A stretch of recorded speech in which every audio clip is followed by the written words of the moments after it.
Bonjour madame, bonjour monsieur, chers téléspectateurs de Communion Télévision. Nous sommes très heureux chaque jour de vous savoir nombreux à écouter nos programmes. Bienvenue à Décryptons. Décryptons, cette plateforme d'édification. Décryptons vous permet d'avoir des connaissances après avoir écouté un message, bien sûr, un message sur Communion Télévision. Décryptons, c'est avec notre personne ressource, l'apôtre Étienne Comgreffe, le père fondateur du ministère Appel à la communion avec Dieu. Avec lui, pendant une cinquantaine de minutes, nous allons rentrer dans les profondeurs pour savoir un peu plus. Décryptons, mesdames, messieurs, vous permet d'avoir une parfaite connaissance. Si vous ne l'avez pas, vous pouvez nous envoyer vos questions par SMS au numéro de téléphone qui défile au bas de votre petit écran. Apôtre, bonjour. Bonjour Simon, bonjour chers téléspectateurs, que la grâce soit bonne sur vous. Nous croyons être l'instrument que le Seigneur a choisi à ce moment pour vous bénir. Soyez bénis. Voilà, apôtre, nous sommes au mois de janvier, nous avons touché le cap des 20 jours. Nous sommes en train d'évoluer dans les 21 de jours. Et étant donné que le mois de janvier est qualifié comme étant un mois à problème, surtout qu'on dit qu'il y a la janvieuse dehors. Qu'en pensez-vous, apôtre? Oh bon, oui, là, il y a des gens qui reconnaissent des temps. Bon, d'autres, bon, pour eux, tout est pareil. Donc, lorsqu'on parle de janvier, bon, il faut toujours savoir se préparer. Ça revient tous les temps. Bon, oui. Pourquoi les gens ne se préparent pas par rapport à la janvier? Et nous constatons que janvier, c'est chaque année, chaque début d'année, c'est janvier. Et on se rend compte que les mêmes personnes créent toujours. Oui, c'est simplement parce qu'on ne prend pas les choses au sérieux. Et c'est comme ça que le royaume de Dieu viendra aussi. On ne sera pas préparé. Beaucoup ne seront pas préparés. Pourtant, on en parle chaque jour. Donc, je crois que si on sait qu'il y a un temps difficile, on doit se préparer par rapport à cela. Donc, et puis, si on ne peut pas, on doit être moralement préparé. Donc, affronter au lieu de crier. Crier, ça ne sert à rien. Oui, mais vous ne pensez pas qu'apôtre, pour que ces hommes-là puissent prendre conscience, il leur faut une transformation d'une manière ou d'une autre? C'est ça qui montre que le caractère n'a pas changé, donc il faut une transformation. Donc il faut apprendre à prendre conscience. La transformation est importante parce que alors, si l'homme ne change pas, il va avoir les mêmes habitudes. Donc, et si ces habitudes sont mauvaises, sont négatives, donc sont préjudiciables, alors là, à sa vie, il faudra donc vraiment changer. Si c'est préjudiciable, même aux autres, il faut changer. D'accord. Il faut changer si le comportement est préjudiciable, raison pour laquelle il faudra se réfléchir de la vie de Christ, apôtre. Oui, la vie de Christ est très importante parce que c'est elle, c'est le Christ qui est notre modèle. Donc, alors, si on parle de changement, souvent, on ne sait pas vers quoi changer. On sait souvent ceci est mauvais. Mais est-ce quelle est la norme? Quelle est la norme? Comment même parvenir à ce changement? Voilà autant de questions qu'on doit se poser. Parce que je me souviens, il y avait des camarades qui voulaient abandonner la cigarette. Ils ne parvenaient pas. Comment faire? Donc voilà, il fallait une force surnaturelle, il fallait peut-être une détermination et ils ne parvenaient pas. Et la nature humaine dominait sur eux. Donc, ce qui fait que vraiment, il faut, le Christ faut un secours divin, il faut un secours surnaturel pour parvenir à un changement.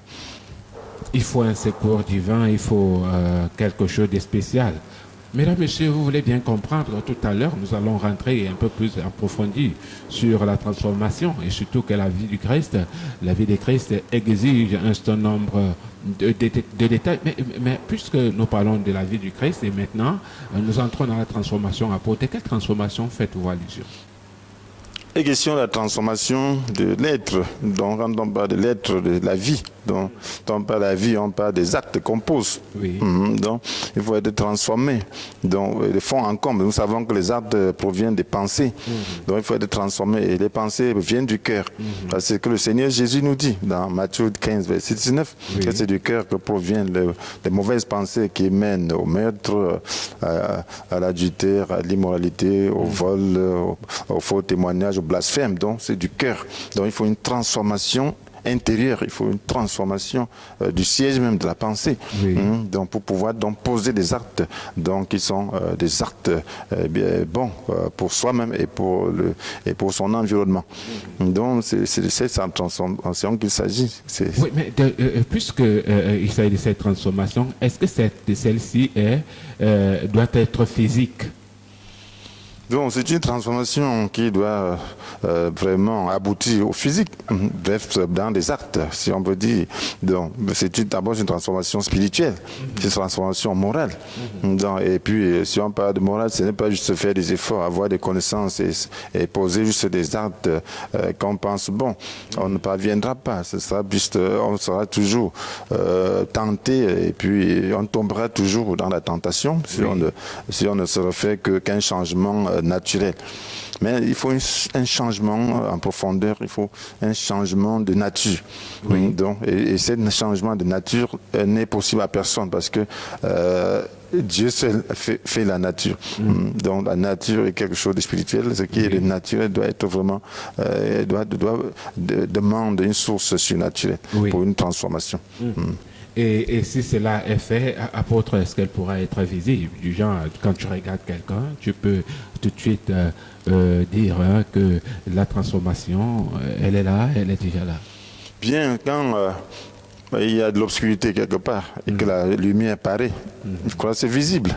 Donc la transformation, dans le langage spirituel, c'est cette lumière donc, que le Christ nous demande de porter. Donc si nous devenons lumière, alors tout le monde sera éclairé et tout le monde fera. Donc la lumière brille. Donc c'est un peu ça. Donc dans les ténèbres, la lumière ne se cache pas. Donc ce monde est un monde de ténèbres. Et si nous avons été dans les ténèbres, parce que la Bible dit que nous étions morts, que le Seigneur nous a aussi arrachés du royaume de ténèbres pour nous faire passer dans le royaume de son Fils bien-aimé. Donc le royaume de ténèbres, donc, nous a arrachés. Donc si nous appartenons donc maintenant à la lumière, alors étant dans ce monde de ténèbres, la lumière brillera. Alors la lumière brillera, mais comment l'obtient-on? Voilà, comment obtenir la transformation? Bien évidemment, apôtre, oui. Voilà, on ne peut pas prendre un cadeau qui ne vous intéresse pas. Et puis, dans la vie, on ne peut pas atteindre un objectif sans être déterminé à l'atteindre. Donc, si la transformation vous intéresse, alors le chemin le plus indiqué et le seul chemin, donc, c'est le Christ. Donc, et lorsqu'on parle du Christ, on parle de son modèle. Lorsqu'on parle de son modèle, on parle de sa vie. Donc, sa vie, c'est quoi? Sa vie se résume en la souffrance, la mort et la résurrection. Donc, nous voulons parvenir à la gloire. Donc, la transformation nous permet de briller. Donc, nous voulons briller, nous voulons éclairer. Mais pour briller, pour parvenir à cela, il faut accepter la souffrance dans sa vie. Parce que même dans la chirurgie esthétique, il y a des gens qui modifient leur corps physique. Mais pour y arriver, il faut accepter la souffrance, il faut accepter le bistouri du médecin. Donc, c'est la même chose. Donc, il faut te modifier intérieurement. Il faut accepter le bistouri de Dieu, de sa parole, de sa croix. Donc, il faut accepter cette souffrance. Donc, cette souffrance va t'amener à la mort, ce qu'on appelle mort à cette mauvaise nature. Donc, et cette mauvaise nature étant morte, la Bible nous dit, si nous avons été unis à lui par une mort semblable à la sienne, nous le serons aussi par une résurrection semblable à la sienne. Donc, alors lorsqu'on meurt à lui, parce qu'on croit en lui, parce qu'on veut atteindre un objectif, on ressuscite. Cette résurrection est tout à fait automatique. C'est la conséquence de la mort. D'accord. Voilà, c'est la conséquence de la mort. Mais apôtre, est-ce que quand on parle de la transformation, l'amour, on peut citer l'amour? Voilà, on s'est transformé pour parvenir à l'amour. Parce qu'en réalité, Dieu est amour, le Christ est amour. Et Dieu a prouvé son amour. Donc, en envoyant le Christ, Christ a manifesté cet amour en acceptant donc, de prendre la forme humaine. Lui qui, dès l'origine, était de conditions divines, ne cherchait pas à profiter de son égalité avec Dieu. Mais il s'est dépouillé lui-même, il s'est dépouillé de sa gloire, il s'est dépouillé de sa divinité. Et il s'est rendu semblable aux hommes. Il a pris la condition de serviteur, il s'est rendu semblable aux hommes. En tout point, et tout en lui montrant qu'il était bien un simple homme. Donc, voilà l'amour. Quelqu'un qui est roi, qui est le créateur, devient la créature. Il se soumet donc à ces créatures tyranniques, ces créatures méchantes. Donc il prend la condition de serviteur. Donc il souffre parce qu'un serviteur sous les ordres des personnes méchantes ne peut que souffrir. Mais vous pensez que l'amour peut avoir un rôle prépondérant? Bien sûr, c'est ça même l'amour. L'amour, c'est quoi? L'amour, c'est aimer, parce que c'est le but, voilà, c'est le but de cette condition qui fait l'amour. Donc quel était le but? Le but, c'était de nous sauver. Le but, c'était de payer le prix de nos péchés. Le but, c'était de nous amener à ce même état de gloire. Oui. Le but, c'était de nous restaurer dans notre condition de gloire dans laquelle Dieu nous avait destinés dès le départ. Donc les premiers hommes étaient destinés à ressembler à Christ, ressembler à Dieu. Donc, vivre dans un état de quiétude, de bonheur parfait, ne manquant de rien, ayant une relation personnelle avec Dieu, c'est là le but pour lequel l'homme avait été créé. D'accord, d'accord. Mais est-ce qu'on peut donc l'avoir peut-on l'avoir en abondance? C'est effectivement ça. Donc l'abondance, ça dépend donc de la foi. Oui. Christ est venu pour que les hommes aient la vie, une vie abondante. Ce qu'il nous dit dans Jean 10, verset 10, le voleur ne vient que pour voler, pour tuer, pour détruire. Moi, je suis venu pour que les hommes aient la vie, une vie abondante. Donc, c'est exactement ce qu'il nous veut nous donner, une vie abondante. C'est ça le but. Donc, c'est le but de toutes ces souffrances. Okay. Donc, c'est le but donc, de toutes ces souffrances. Donc, la volonté de Dieu, donc, c'est que nous puissions avoir une vie abondante, que nous puissions briller comme le Christ a brillé. Mais dans cette histoire, apôtre, il faut quand même des capacités personnelles. Voilà, dire capacité personnelle, ce n'est pas tellement capacité personnelle, il faut la disposition de la volonté. Oui. Et chacun est doté d'un libre arbitre, d'une volonté souveraine. Donc il faut simplement donc exercer sa volonté pour rechercher. Pour rechercher donc cet amour. Donc il faut se disposer. Il faut accepter donc je peux dire ce cheminement. Donc, il faut accepter le modèle, il faut s'identifier au modèle. La Bible nous dit de nous identifier à Christ, avec lui dans sa mort, dans ses souffrances, dans sa mort. Donc, nous devons accepter. La Bible nous dit d'ailleurs d'être préparés, donc nous devons être armés de la pensée de souffrir. Est-ce que nous portons ces armes? Est-ce que nous acceptons de porter ces armes? Donc, que sont la souffrance. Donc, si nous acceptons donc de porter ces armes, si nous sommes disposés à supporter la souffrance, alors nous sommes sur le chemin. Voilà. Mais quand même, apôtre, est-ce qu'il ne faudra pas des capacités physique pour tout un chacun afin de pouvoir arriver à obtenir ce dont on a besoin? On n'a pas besoin de capacité physique. Donc nous sommes en train de parler des vertus, de la lumière, de cette vie morale qui convient à Dieu.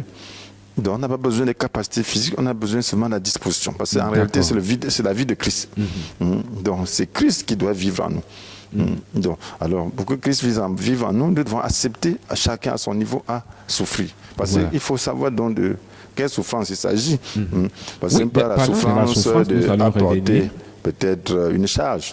Là, on dirait une capacité physique. La souffrance peut-être à donner, je sais pas, à supporter, je ne sais pas quoi. C'est pas peut-être quelque chose de physique. Donc, bref, ça ne demande pas de capacités physiques. Donc, ça demande. Nous allons revenir pendant la souffrance au cours de cette émission. Mais de quelle manière Dieu montre-t-il son amour, apôtre? Il nous a montré son amour en envoyant Jésus. Parce qu'il n'était pas obligé de le faire. Bon, s'il l'a envoyé pour des gens qui l'aimaient, bon, on pourrait dire que c'est naturel, c'est normal. Aimer ceux que vous aimez, qui vous aiment, ce n'est pas difficile. Mais il a envoyé pour des gens qui se constituaient déjà ses ennemis. Vous savez qu'il y a un seul ennemi pour Dieu, c'est le diable. Satan, l'adversaire. Il a choisi, il a été déterminé de s'opposer à Dieu, de détruire son œuvre. Donc maintenant, tous ceux qui le suivent, alors sont utilisés par lui, deviennent donc les ennemis de Dieu. Oui.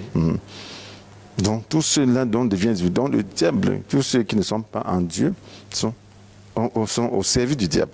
Et parce que la Bible dans Ephésiens dit que nous, autrefois, nous étions morts à cause de vos péchés, de nos fautes. Par ces armes, nous conformions notre manière de vivre à celle de ce monde. Nous suivions le chef de puissance spirituelle, mauvais, cet esprit qui agit maintenant dans les hommes rebelles à Dieu. Donc, nous faisions partie donc, de ce monde-là, de ces personnes qui haïssent Dieu.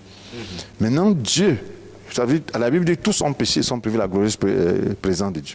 Donc maintenant, Dieu envoie Jésus, son fils, prend la condition humaine, alors souffrir et mourir pour ces gens qui servent son ennemi, qui sont alliés à son ennemi.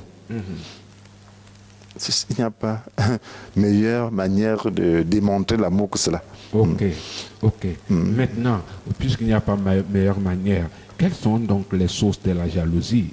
Puisque quand on essaie un peu d'écouter, de vous écouter, on se rend compte que quelque chose de fantastique a été fait à la base.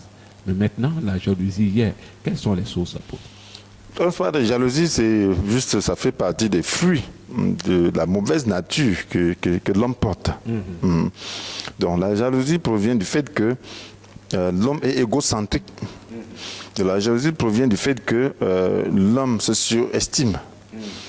La jalousie provient du fait que l'homme a perdu cette nature aimante. Parce que la jalousie est le contraire de l'amour. Or, la Bible nous dit d'avoir le sentiment qui était en Jésus-Christ. Alors, et la Bible nous dit que de considérer les autres comme plus importants que nous-mêmes. Mais la jalousie dit que alors je suis plus important que toi. Oui. Donc voilà, ce qui convient quand on est en Christ, c'est de considérer l'autre comme plus important que soi-même. Oui. De regarder non à ses propres qualités, mais à celles des autres. Donc, j'avoue, je dis que ce que l'autre là a, il ne mérite pas. C'est moi qui mérite, c'est moi qui devrais avoir ça. Voilà la jalousie. La jalousie, c'est cette nature égocentrique. Oui. C'est ce mépris de l'autre. Ce refus de regarder les qualités de l'autre. Voilà la source de la jalousie. Donc, et tout ça, c'est le manque d'amour. Donc, c'est le manque d'amour pour l'autre. Donc, pourquoi l'autre, si tu penses que ce que l'autre a le rend heureux, donc pourquoi ne veux-tu pas qu'il soit heureux? Pourquoi n'es-tu pas content qu'il soit heureux? Pourquoi n'es-tu pas heureux qu'il soit heureux? Donc, cela veut seulement dire que tu ne l'aimes pas. Donc, tu t'aimes plus que lui. Or, la Bible nous dit d'aimer les autres comme nous-mêmes. Donc ça veut dire que si l'autre est heureux, tu penses que ça le rend heureux, tu dois être heureux si tu l'aimes, comme toi-même. D'accord. Mais apparemment, apôtre, cela peut causer un frein dans la manifestation de l'amour. Donc la jalousie, c'est de contrer de l'amour. Parce que si nous voyons les différentes qualités de l'amour dans 1 Corinthiens 13, l'amour n'est pas envieux. L'envie, c'est la famille de la jalousie. Il n'est pas envieux. Il ne cherche pas à se faire valoir. Il ne sent pas d'orgueil. Tout cela. Donc, ça veut dire que c'est le contraire de l'amour. Quand on aime, on n'est pas jaloux. Voilà pourquoi, lorsque nous voyons même, ce qui se passe dans notre pays, on a beau dire, bon, les dirigeants font ceci ou cela. Oui. Donc, si le cœur était transformé, on n'aborderait pas ce problème de manière jalouse, de manière méchante. Oui. Donc, si on aborde avec amour, alors on pourra facilement résoudre le problème. Mais si on aborde avec jalousie, bon, si on envie les dirigeants qui sont là, si on n'est pas content de leur bonheur, alors vous savez donc on ne pourra pas aborder avec justice, on ne pourra pas aborder ça de manière vraiment aimante. Et là, ça ne pourra pas résoudre le problème.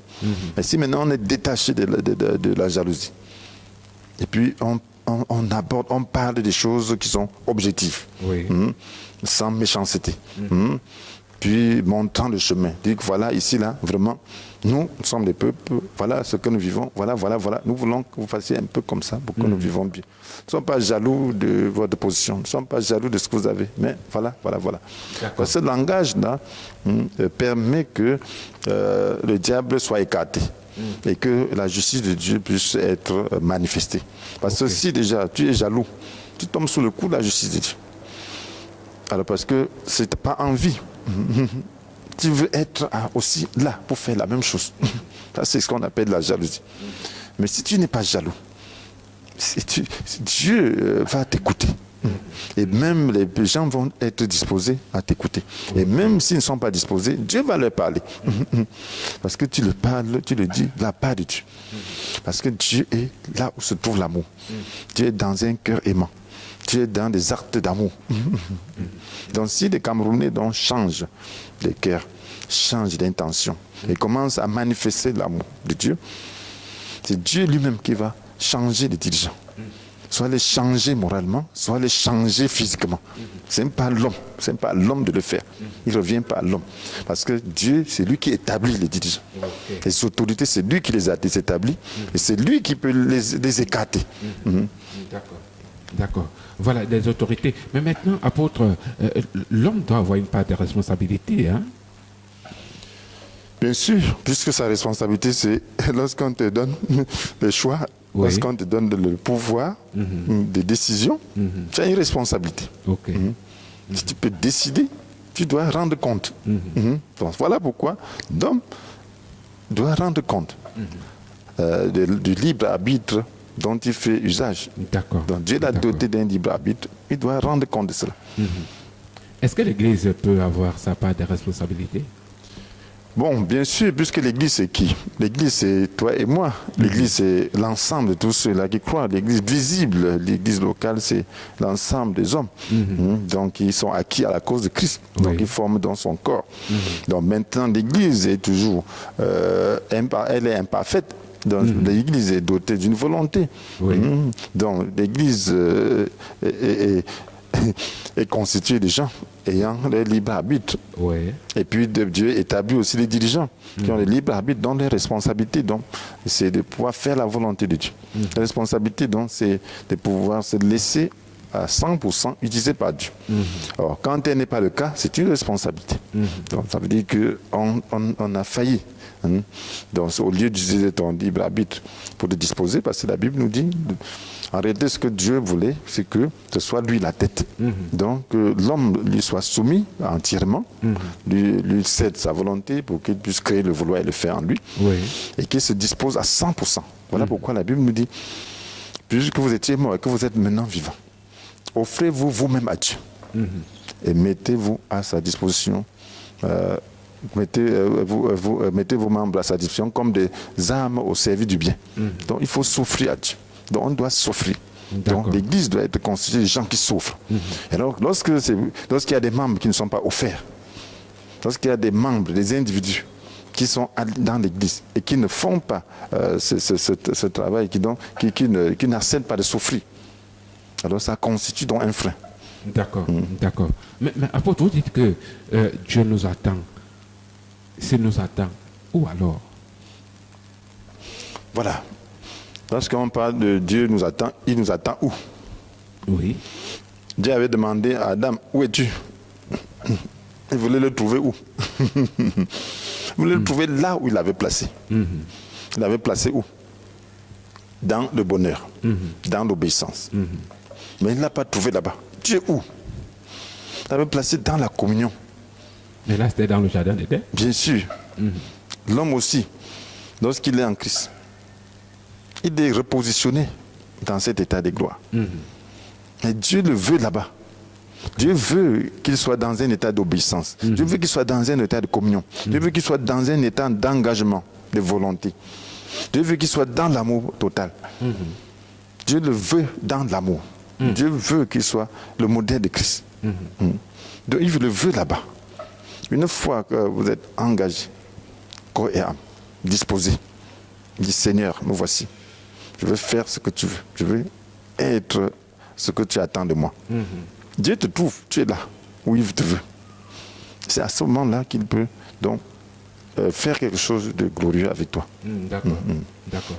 Mais est-ce que, apôtre, c'est tout le monde qui a cette connaissance de savoir que Dieu l'attend quelque part? Bon, il faut avoir de la connaissance intuitive. Tout le monde a l'Esprit de Dieu. Oui. La Bible dit que tous ceux qui sont conduits par l'Esprit de Dieu sont fils de Dieu. Donc tous les fils ont l'Esprit de Dieu. Oui. Même si on n'a pas la connaissance aussi élargie, c'est pour ça que Dieu a disposé des dons, différents dons. Donc si tu n'acceptes pas le don que Dieu a donné, ce n'est pas la faute de Dieu. Bon, si tu te fais enseignant toi-même, tu ne reçois pas les messages que Dieu, des gens que Dieu a établis pour enseigner, ce n'est pas la faute de Dieu.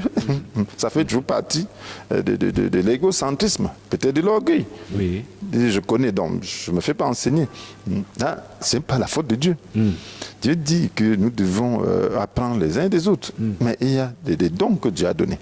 Il a donné les uns comme apôtres, d'autres comme prophètes, d'autres comme évangélistes, pasteurs, docteurs, tout ça. Donc, on doit écouter. Mais si tu n'écoutes pas, ce n'est pas la faute de Dieu. D'accord. Si tu n'écoutes pas, ce n'est pas la faute de Dieu. Mesdames, Messieurs, nous allons prendre une respiration. On se retrouve derrière.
Quelque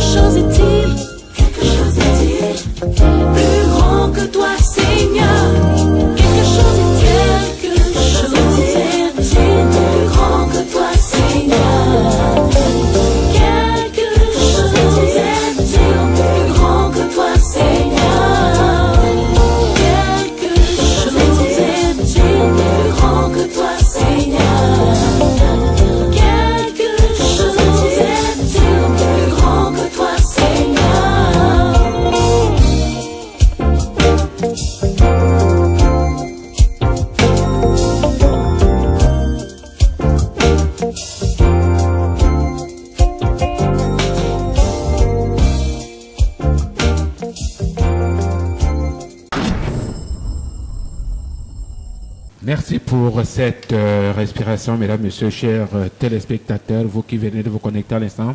Vous êtes bien sur Communion Télévision, votre émission Décryptant. Voilà, apôtre, que peut donc l'orgueil dans cette attente? Pardon?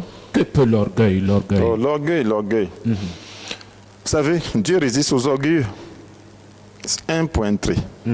Si tu es orgueilleux, Dieu te résiste. Donc, cette attente demande le dépouillement de l'orgueil. Donc, l'orgueil et l'amour ne vont pas ensemble. Oui. Parce que l'orgueil sème la zizanie. Donc, l'orgueil, c'est le contraire de l'amour. Oui. J'ai cité tout à l'heure les qualités de l'amour de 1 Corinthiens 13. Donc, la Bible dit l'amour est patient. L'amour est plein de bonté. L'amour ne s'enfle pas d'orgueil. Ne s'enfle pas d'orgueil. Voilà. Donc, c'est l'orgueil est le contraire de l'amour. Ne cherche pas à se faire valoir d'ailleurs.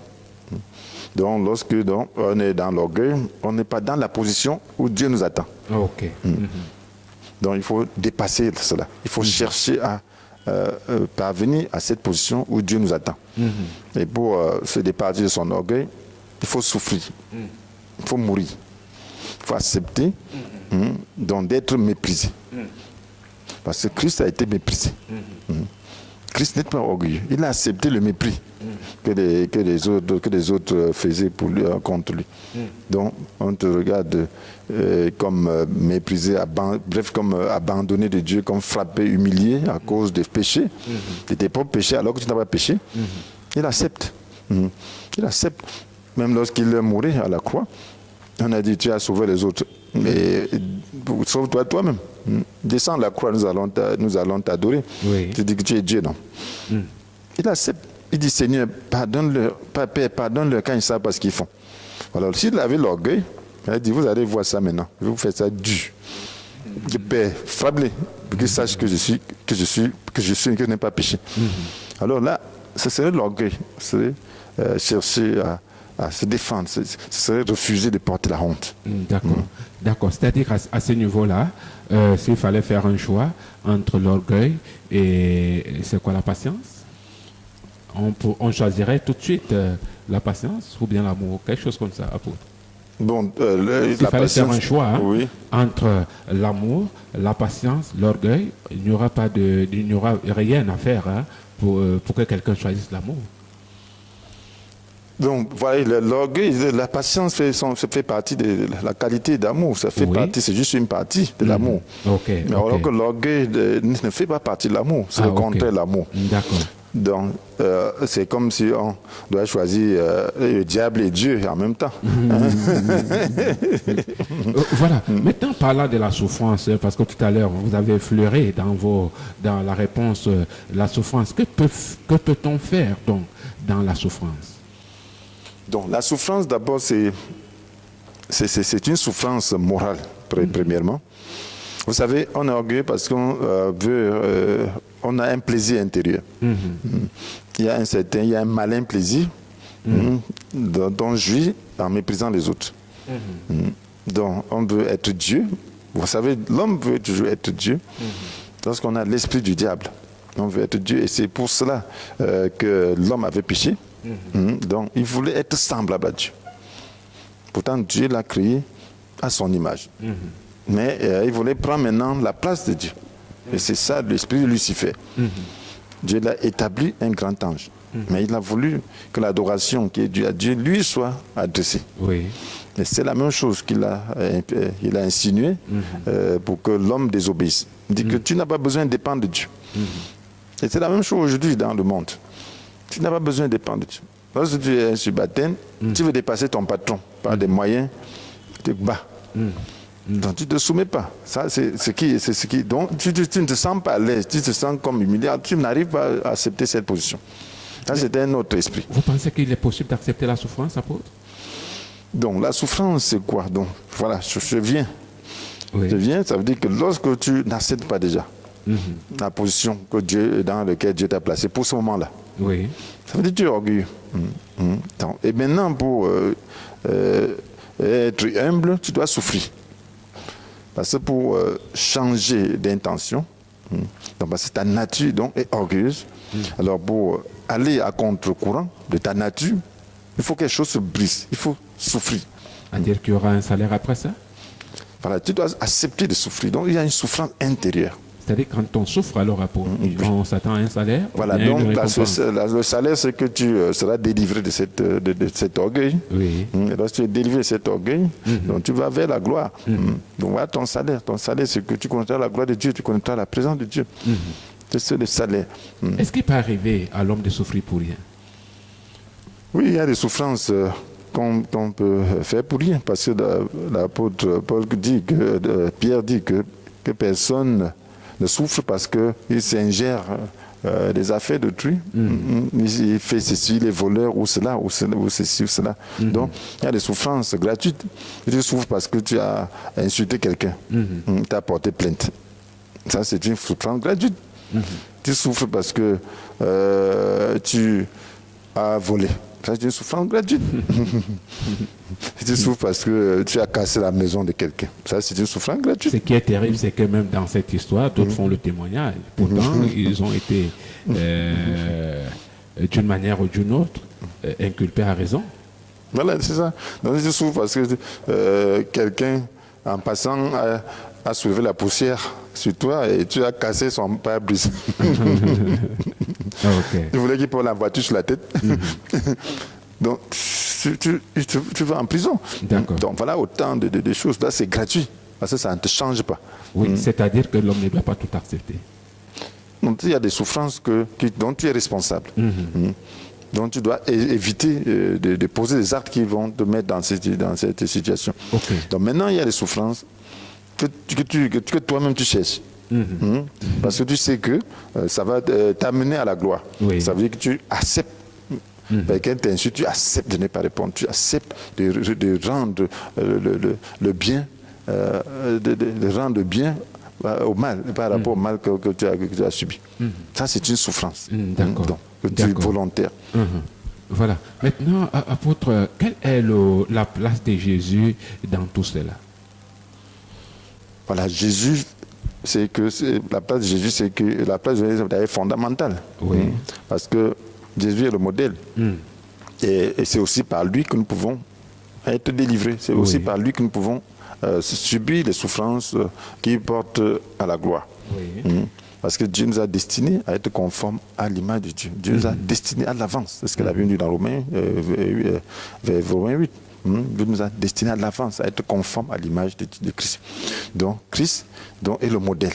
Oui. Alors, et cette conformité se fait par la foi et aussi par la volonté. Donc, il faut savoir ce que Christ fait et puis poser des actes de foi sur ses pas. Donc, c'est de ça qu'il est question. Voilà. Christ, c'est la parole. Ce n'est pas pour rien qu'on a dit que Christ est la parole de Dieu. Dans Jean chapitre 1. Donc, Christ est la parole. Donc, la parole de Dieu, c'est Christ, c'est les actes de Christ. C'est la vie morale de Christ. Donc lorsque nous posons des actes conformes à la parole de Dieu, nous sommes en train de manifester le Christ. D'accord. Et maintenant, il y a aussi une expression de Christ par la foi. Donc il doit habiter notre cœur. Donc c'est une vie de foi que nous devons mener. Et quel est donc le rôle que doit jouer la parole? Donc la parole, nous savons que la parole est, comme la Bible le dit, dans Hébreux 4, verset 12, la parole de Dieu est vivante, efficace, plus tranchante que toute épée à double tranchant, pénétrant jusqu'au plus profond, jusqu'à atteindre âme, esprit, jointure et moelle. Elle juge les dispositions et les pensées du cœur. Donc la parole de Dieu nous donne le sens du jugement. La parole de Dieu nous permet de discerner. La parole de Dieu pénètre nos cœurs pour séparer ce qui est bon de ce qui est mauvais. Et là, nous pouvons choisir. Nous pouvons donc avoir les pensées de Christ et poser des actes selon la volonté de Dieu. D'accord. Est-il donc possible de recevoir l'héritage de Dieu, apôtre? C'est effectivement ce que Dieu nous a donné. Oui. Et c'est pour ça que l'apôtre Paul priait pour les Éphésiens, afin que Dieu leur donne par son esprit sagesse et révélation pour qu'ils puissent le connaître et qu'ils comprennent, qu'il illumine leur intelligence pour qu'ils comprennent l'espérance à laquelle ils ont été appelés et quelle est la glorieuse richesse de l'héritage qu'il fait partager avec tous ceux qui lui appartiennent. Donc, la glorieuse richesse, ça veut dire que cet héritage est glorieux. Donc, il fait partager avec tous ceux qui lui appartiennent. Donc, l'héritage de Dieu est tellement glorieux et c'est le partage de tous ceux qui appartiennent à Dieu. C'est-à-dire qu'il y a des personnes qualifiées à recevoir cet héritage. Voilà, il faut avoir la révélation de cet héritage par la prière. C'est ce que l'apôtre Paul priait, faisait pour les Éphésiens parce qu'il savait qu'ils n'avaient pas cette compréhension. Alors lorsqu'on a cette révélation, donc, parce qu'on ne peut acquérir les choses de Dieu que par la foi. Alors on ne peut pas avoir foi en ce qu'on ne connaît pas. Donc, il prie donc que les yeux s'ouvrent. Et puis, il ne suffit pas seulement de dire que voilà l'héritage pour qu'on comprenne. Puisque c'est une question de révélation, il faut que les yeux spirituels s'ouvrent. Il faut que l'esprit illumine notre intelligence pour que nous comprenions. Beaucoup de chrétiens, s'ils comprenaient l'héritage que Dieu nous fait partager, la gloire richesse de l'héritage que Dieu nous fait partager avec tous ceux qui lui appartiennent, ils ne seraient pas attachés au monde. Ils ne seraient pas attachés aux valeurs de ce monde. Ce n'est pas qu'ils ne les utiliseraient pas, mais ils ne seraient pas attachés. Donc ils verront, ils mépriseront ces choses. Ils ne seraient même pas jaloux. Parce qu'ils savent qu'ils ont quelque chose de mieux. Mais lorsque les yeux sont voilés par rapport à cela, on pense que c'est la plus grande valeur des choses de ce monde. Donc c'est alors que la vraie valeur est ailleurs. Les vraies valeurs sont ailleurs. Je serais tenté de vous poser la question de savoir quelle est la nature de cette richesse. Cette richesse est spirituelle.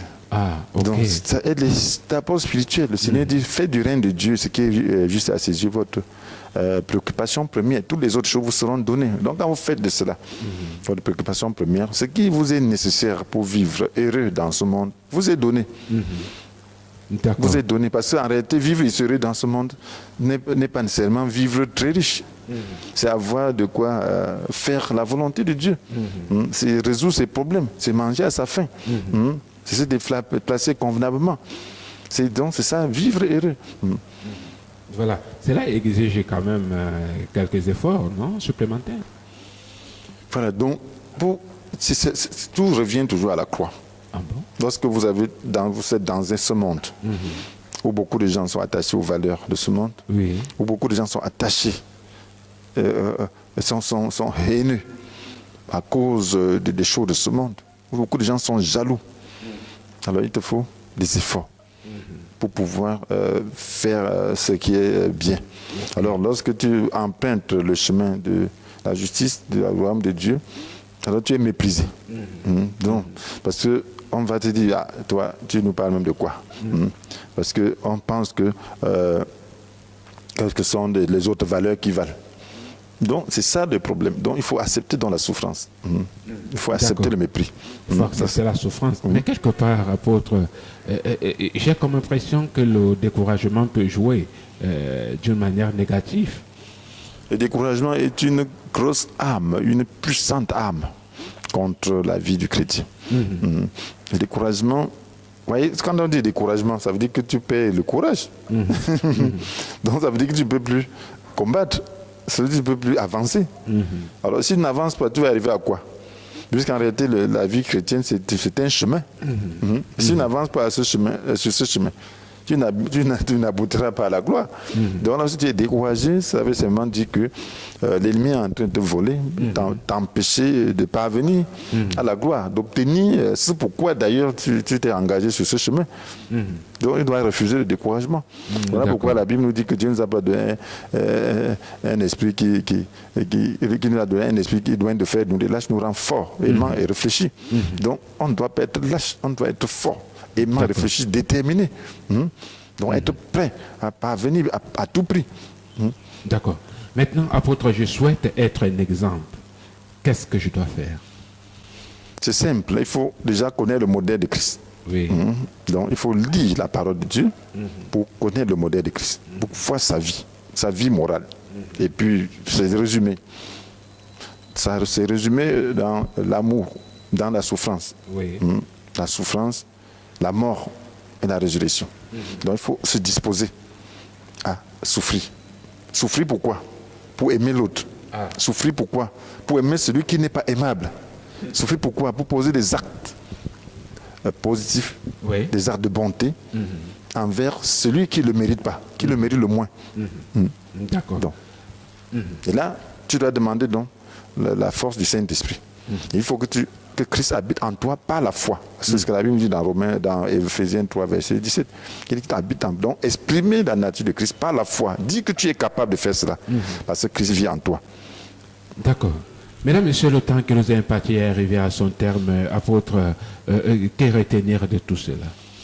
Voilà, je retenir, c'est simplement dire que ce qu'il faut retenir, c'est seulement comprendre que nous devons suivre le modèle qu'est Christ. Et Christ nous donne la possibilité de le faire. Comme l'apôtre Paul le disait, il dit, j'ai été crucifié avec le Christ. Donc s'identifier à Christ par rapport à sa croix. Ce n'est plus moi qui vis, c'est le Christ qui vit en moi. Ma vie, en tant qu'homme, je la vis maintenant dans la foi au Fils de Dieu, qui par amour pour moi s'est livré à la mort à ma place. Donc, vivre par la foi.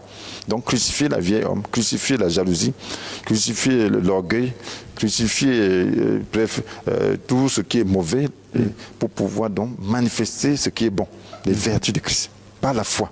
D'accord. Donc, crucifier veut dire souffrir. Donc, il faut accepter donc ces souffrances et se déterminer à cela. Et puis rechercher les ressources pour faire cela. Voilà tout ce que le Seigneur demande de nous. Merci, apôtre, d'être venu une fois de plus ce jour pour apporter plus d'éclaircies sur cet aspect et cette thématique. Mesdames, Messieurs, merci également pour votre fidélité. Merci à la technique. Retrouvons-nous prochainement sur ces mêmes antennes. Ciao. Bye bye.